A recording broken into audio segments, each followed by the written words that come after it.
मुल्क में कोरोना का कहर जारी है। रोज बरोज इसमें इजाफा ही होता जा रहा है। यही वजह है कि इंतजामिया ने हालात के मद्देनजर कई रियासतों और मुख्तलिफ शहरों में फिर लॉकडाउन लगा दिया है। लेकिन अब ऐसा लगने लगा है कि लॉकडाउन दूसरी शक्ल में लौट कर वापस आ रहा है। मुल्क के कई शहरों में पहले ही लॉकडाउन का ऐलान हो चुका है, तो कई रियासतों में लॉकडाउन पर गौर व फिक्र किया जा रहा है। आज इसी मामले पर मुल्क के मुख्तलिफ रियासतों और शहरों में अपने अपने लॉकडाउन की वजह से लॉकडाउन की तरफ बढ़ रहा है। देखिए रिपोर्ट।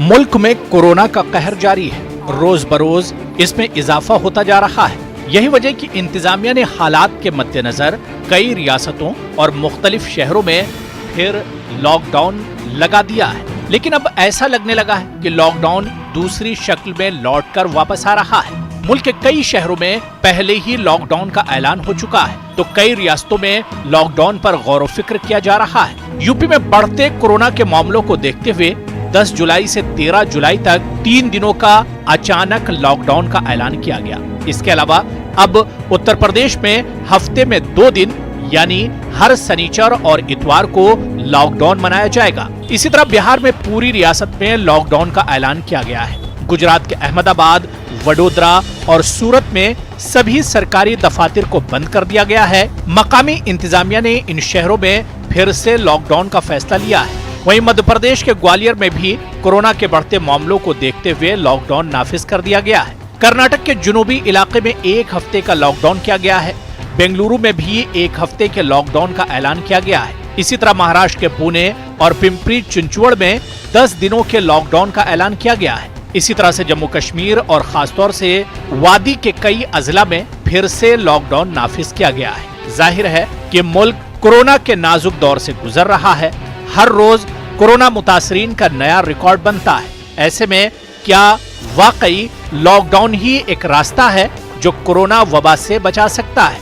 मुल्क में तकरीबन 2 माह का सख्त लॉकडाउन रहा, लेकिन अनलॉक 1 के बाद हालात खराब होना शुरू हो गए। अनलॉक 1 के बाद ही कई गोशों से आवाज उठी थी कि मुल्क में सख्त लॉकडाउन किया जाए, लेकिन ऐसा नहीं हुआ। अब जबकि हालात दिन ब दिन खराब हो रहे हैं, ऐसे में मुख्तलिफ रियासतों को अपने अपने तौर पर लॉकडाउन पर फैसला लेना पड़ रहा है। इस मुद्दत में सभी इबादतगाहें बंद रहेंगी, कुछ को छोड़कर मजहबी प्रोग्राम नहीं होंगे।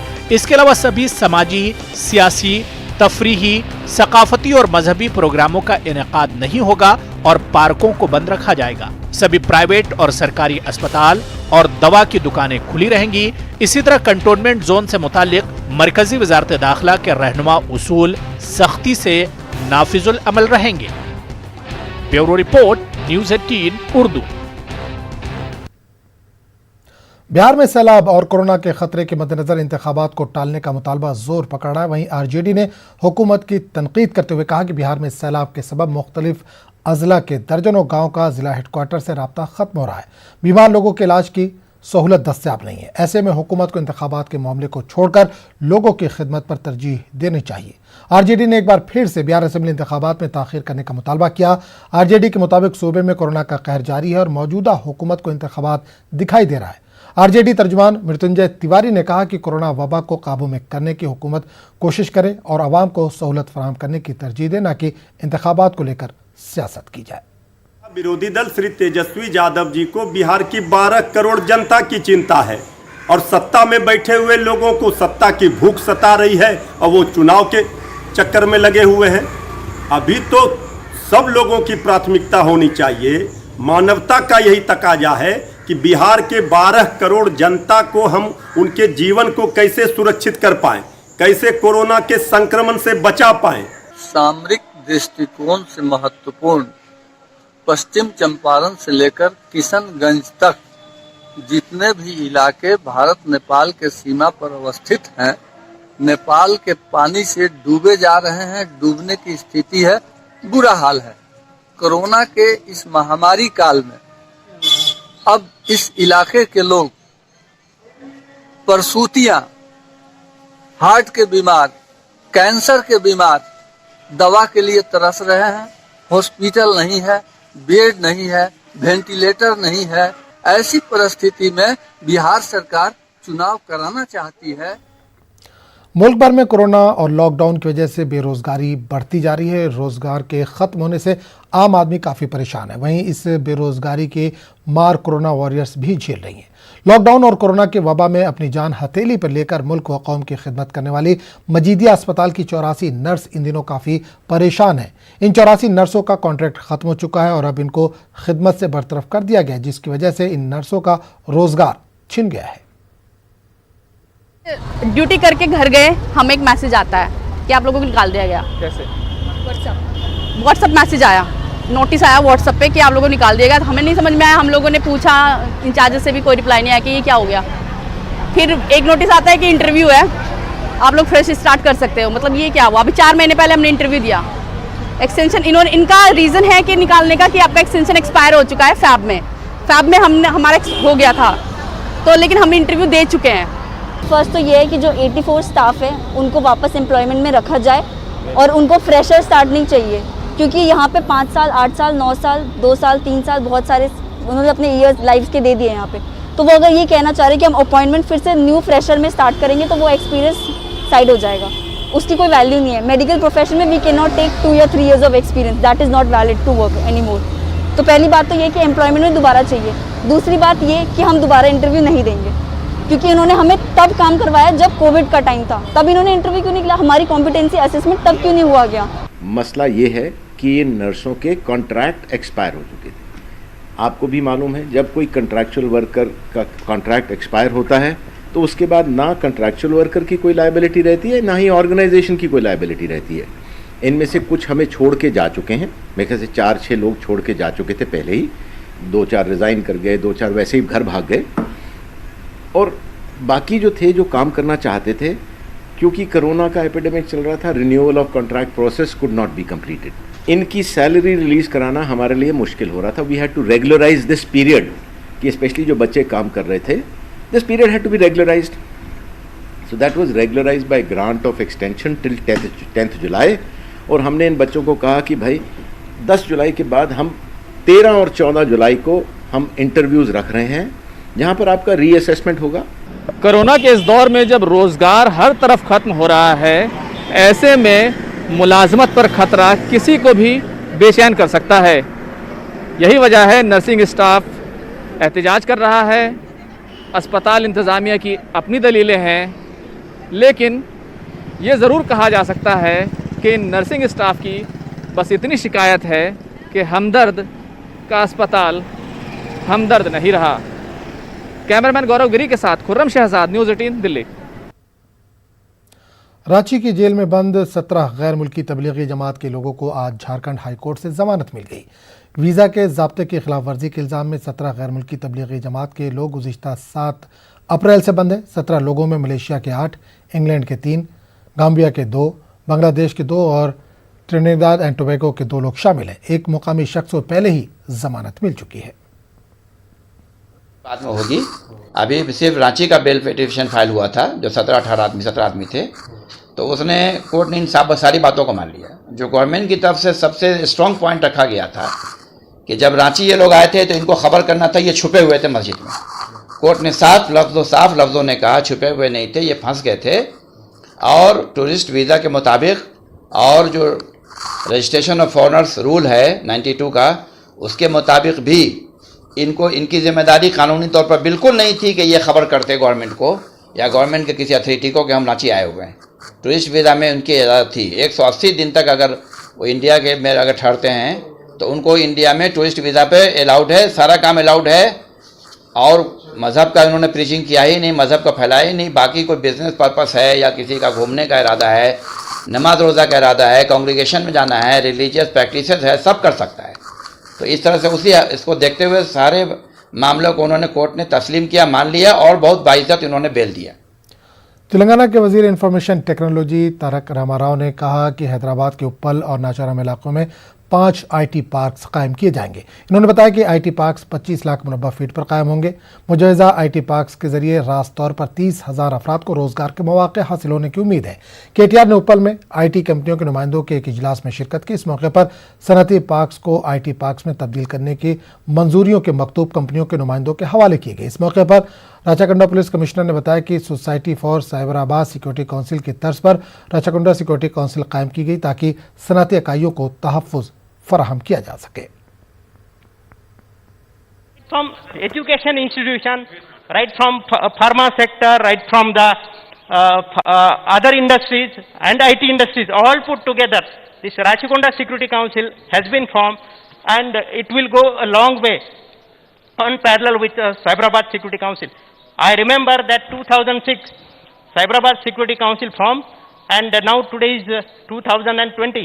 Almost 14 years after that, people know Rachakonda Security Council, and we already have Infosys, we already have Genpact, we already have Axis and a few other large entities here and a number of other medium and small enterprises here.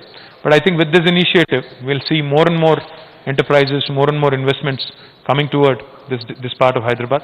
Hyderabad, in fact, will continue to grow. UP के वजीर बराए अक़लियती उमूर नंद गोपाल गुप्ता नंदी के आबाई मोहल्ले की ज़ाफ़रानी रंग में रंगने के मामले ने अब तनाज़े की शक्ल इख्तियार कर ली है। खुद नंद गोपाल नंदी के पड़ोसियों ने बिला इजाज़त मकानों को भगवा रंग में रंगने और उन पर मजहबी अलामतें बनाने का इल्ज़ाम आयद किया। पड़ोसियों का इल्ज़ाम है कि मकानों को ज़ाफ़रानी रंग में रंगने का काम नंदी के शहर पर इनके करीबी रिश्तेदारों से करवाया जा रहा है। मुकामी लोगों ने इस मामले में इंतज़ामिया के सामने अपनी शिकायत भी दर्ज करवाई है।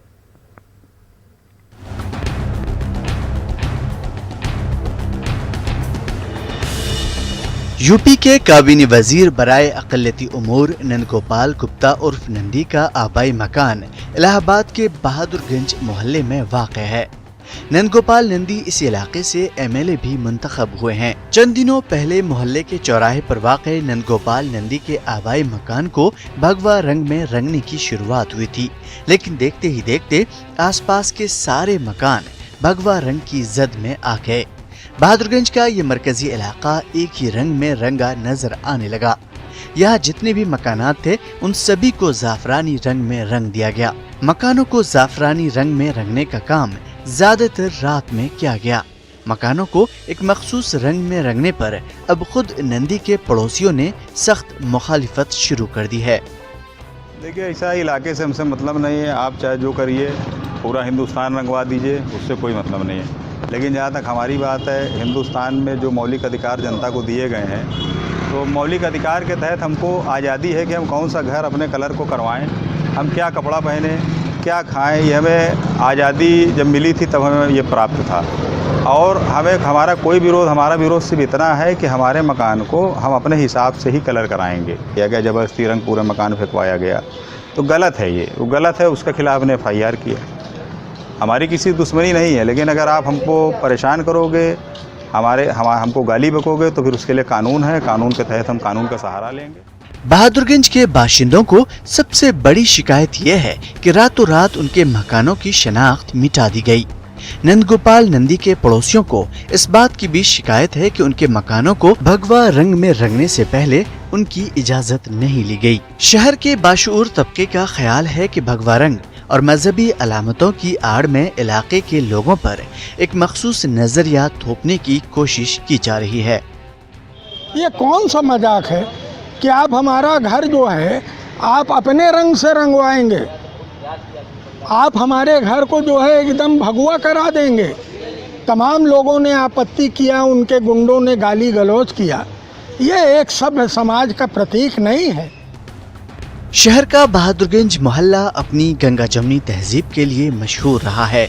इसी इलाके में कई तारीखी दरगाहें और मसाजिद भी वाक़ हैं, लेकिन अक़लियती फ़िरक़े की तरफ से अभी तक किसी रद्द अमल का इजहार नहीं हुआ है। मकानों को भगवा रंग में रंगने की मुखालिफत उनके हम मजहब पड़ोसियों की तरफ से सामने आ रही है, जो दहाइयों से नंदी खानदान के साथ रहते चले आए हैं। नंदी के पड़ोसियों का कहना है कि अगर इलाके के मकानों को भगवा रंग में रंगने की मुहिम बंद न की गई तो उसके खिलाफ सड़कों पर मुजाहरा करेंगे।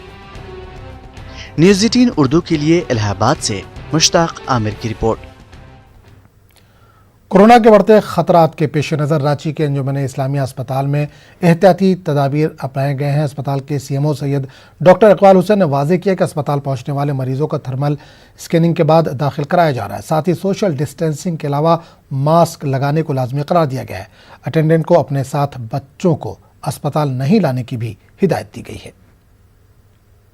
ये अभी कोरोना पेंडेमिक में जो हालात पैदा हो रहे हैं और जिस तेज़ी से लोग संक्रमित हो रहे हैं, लगातार मरीजों के तादाद बढ़ रहे हैं, शहरों में भी गांवों में भी, और कुछ ख़तरनाक उसके असरात भी हो जा रहे हैं। जैसे पहले वो हॉस्पिटल में वेंटिलेटर्स में जाने की ज़रूरत नहीं पड़ रही थी, वो हो रहे हैं। तो उसको मद्देनज़र रखते हुए जो तादाद बढ़ रहे हैं, तो हम लोग ने तो यहाँ अच्छी तरह से हॉस्पिटल में स्क्रीनिंग कर के और बाकी के जो सोशल डिस्टेंसिंग है उसको मेंटेन करके उसी के तरह से जो है हम लोग मरीज़ को डॉक्टर से दिखा रहे हैं। लेकिन साथ ही साथ पूरे आवाम को ये ताकीद की जाती है कि जिस तरह से ये भीड़ भाड़ का प्रचलन शुरू हो गया है और बाज़ारों में जिस तरह से भीड़ और बिल्कुल बेखौफ होकर लोग घूम रहे हैं, मास्क का जिस तरह से इस्तेमाल करना चाहिए वो नहीं हो पा रहा है, सोशल डिस्टेंसिंग को मेंटेन नहीं किया जा रहा है, तो सबसे यही इल्तिजा की जाती है कि ये सोशल डिस्टेंसिंग को बिल्कुल सख्ती से पालन। राजस्थान के सियासी घमासान पर मध्य प्रदेश में भी सियासत जारी है। एमपी के वज़ीर दाखिला डॉक्टर नरोत्तम मिश्रा ने कांग्रेस को डूबता जहाज करार दिया। इन्होंने कहा कि कांग्रेस में टैलेंट से भरपूर नौजवानों की कोई कदर नहीं, इसलिए 75 से ऊपर के लोगों का कांग्रेस की सियासत पर कब्जा बरकरार है। इन्होंने कहा कि कांग्रेस का राजस्थान में भी वही हश्र होगा जो मध्य प्रदेश में हुआ था। वहीं कांग्रेस ने राजस्थान के सियासी बहरान को बीजेपी की साजिश करार दिया। Senior Congress leader PC Sharma का कहना है कि दिल्ली के इशारे पर जमहूरियत का कत्ल किया जा रहा है, लेकिन राजस्थान में बीजेपी अपने साजिश में कामयाब नहीं हो पाएगी और पूरे 5 साल मुकम्मल करेगी। क्या कहते हैं दोनों पार्टियों के लीडर, आप भी सुनिए। सचिन पायलट जी ने जिन मुद्दों पे जिस तरह से जो बात की उनने, मतलब इतने दिन वो तो कांग्रेस के अध्यक्ष भी थे और डिप्टी चीफ मिनिस्टर भी थे, उसके बाद भी मुद्दे वही हैं जो यहाँ सिंधिया जी ने उठाए। तो मैं समझता हूँ कि ये एक लंबी साजिश है कांग्रेस के खिलाफ, जो भारतीय जनता पार्टी दिल्ली से, जो शिवराज जी ने एक बार कहा था कि दिल्ली के सब इशारे पे हो रहा है, तो ये लोकतंत्र की हत्या कर रहे हैं। लेकिन राजस्थान में पूरी मजबूत रहेगी कांग्रेस पार्टी की सरकार रहेगी गहलोत जी के नेतृत्व, जो अभी तक जो वो आ रहा है वहाँ के जो भी इन्फॉर्मेशन, उसमें वो मजबूत हैं पूरी तरह से और पूरे 5 साल चलेगी सरकार। मैंने फिर कह रहा हूं कि कांग्रेस डूबता जहाज है। दरअसल राहुल गांधी जी जो भी उभरते हुए युवा हैं कांग्रेस में, उनको आगे नहीं बढ़ने देते और इसलिए 75 के ऊपर के लोग, चाहे मध्य प्रदेश हो चाहे राजस्थान हो, वो सियासत में कब्जा किए हुए हैं। वर्तमान परिवेश और परिस्थिति से कटी हुई कांग्रेस से परिस्थितियों के कारण से आ गई है सरकार। झूठ बोलकर, असत्य बोलकर सरकार में आए हुए लोग ज़्यादा दिन नहीं रहते। अपने टूटन का शिकार कांग्रेस होगी और मध्य प्रदेश की तरह राजस्थान में भी जाएगी। मार्केट कैप के एतबार से मुल्क की सबसे बड़ी कंपनी रिलायंस इंडस्ट्रीज के एजीएम यानी सालाना जनरल मीटिंग आज मुनक़िद हुई। कोरोना की वजह से ये सबसे बड़ी कॉन्फ्रेंस ऑनलाइन मुनक़िद की गई। इस एजीएम में RIL चेयरमैन मुकेश अंबानी ने कई अहम ऐलानात किए। मुकेश अंबानी ने कहा कि जियो प्लेटफॉर्म ने 5G सोल्यूशन तैयार कर लिया और स्पेक्ट्रम के हुसूल के साथ ही इसका ट्रायल भी शुरू कर दिया जाएगा। अंबानी ने 5G खिदमात को अगले साल से लॉन्च करने के इम्कानात का इजहार किया। इन्होंने 5G सोल्यूशन को वज़ीर आज़म नरेंद्र मोदी के नामांकन किया, साथ ही इसे खुद कफील भारत के समत बढ़ाया गया कदम बताया। इसके साथ ही एजीएम में जियो की नई ईजाद जियो ग्लास के बारे में भी जानकारी दी गई। जियो ग्लास के जरिए असातिज़ा और तलबा 3D वर्चुअल रूम का फ़ायदा उठा सकते हैं। इसके अलावा एजीएम में 2 और ख़ास बात रही, जियो प्लेटफॉर्म में गूगल की जानिब से 7.7% हिस्सेदारी के साथ शराकतदार बनाने की जानकारी भी दी गई। साथ ही मुकेश अंबानी ने गूगल और जियो के साथ मिलकर एंड्रॉयड पर मबनी स्मार्टफोन ऑपरेटिंग सिस्टम बनाने के समत काम करने की भी जानकारी दी, जिसके तहत भारत को 2G फ्री बनाने की समत में काम किया जाएगा।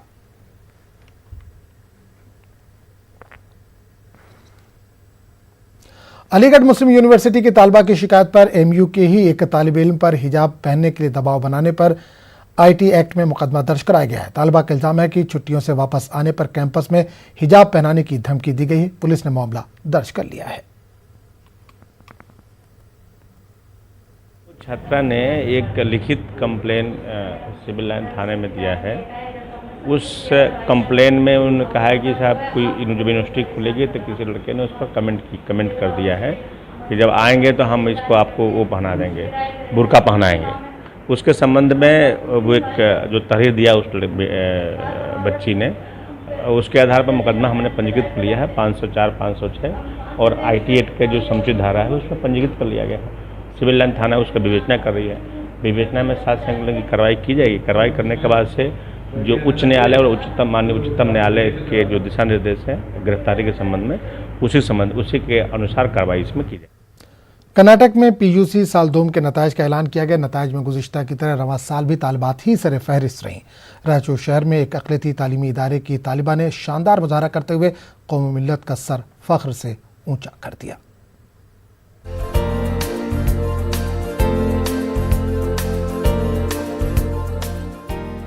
कर्नाटक के रायचूर के अल करीम PU कॉलेज की एक तालिबा ने तालीमी मैदान में शानदार मुजाहरा करते हुए ये साबित कर दिया है कि लड़कियां लड़कों के मुकाबले कहीं कम नहीं। रायचूर शहर की सैयदा आयशा फातिमा को PUC साल साइंस 2 के नताइज में जिला सतह पर दूसरा रैंक हासिल हुआ है। आयशा फातिमा ने 600 में से 578 नंबर हासिल किए हैं। इसी तरह इस होनहार तालिबा ने उर्दू मजमून में 96 नंबर हासिल किए हैं। आयशा फातिमा मुस्तकबिल में मेडिकल की तालीम हासिल करना चाहती हैं। मैंने मेरी इब्तदाई तालीम लिटिल जेम्स हाई स्कूल में से हासिल की है। वहाँ के टीचर बहुत अच्छे हैं और बहुत सपोर्ट करते हैं पढ़ाई में। छोटा डाउट भी क्लियर करते हैं। और उसके बाद अल्लाह के शुक्र से मैंने अल करीम में एडमिशन लिया अपना PUC का, जिसमें मेरे वालिदैन और अल्लाह का शुक्र करती हूँ कि इतने दीनी तालीम भी मिली। 96.33 PUC साइंस में स्कोर हासिल किया है, जो बहुत बड़ा आज़ाज़ है। और इस ताल्लुक से मैं अपनी बच्ची को बहुत मुबारकबाद देता हूँ कि उस लड़की ने बहुत ही मेहनत और मशक्क़त कर ये कामयाबी हासिल की। हम इदारे की तरफ से एक फ़ंड मखसूस किए हुए हैं जो 2 से 3 लाख रुपए हम रखते हैं इसमें।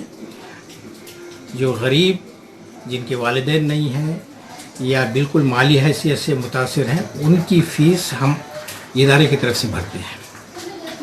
ये हमारे खुसूसी तौर पर ये हमारे नुकात हैं जिसको लेकर हम इस इदारे को लेकर चल रहे हैं।